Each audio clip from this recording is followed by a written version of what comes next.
Intro. Welcome to Word Insights, where we explore the meaning and usage of interesting words.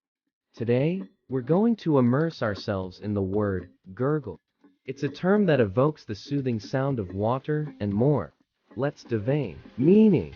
Gurgle is a verb that describes a gentle, bubbling, and murmuring sound, often associated with liquid flowing or moving. It's the delightful sound you might hear from a bubbling stream, a coffee pot, or even a baby's cooing sounds. Pronunciation.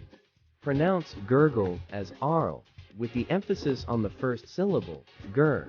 Use in a sentence. 1. The river gurgled as it meandered through the forest.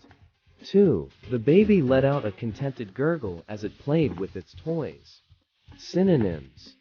For similar meanings, you can use words like murmur, bubble, babble, or ripple. Conclusion. That's our exploration of the word gurgle. It's a term that brings to mind the soothing and pleasant sounds of flowing water or contented baby coos. Thanks for joining us, and may the sound of gurgling water bring you relaxation and joy.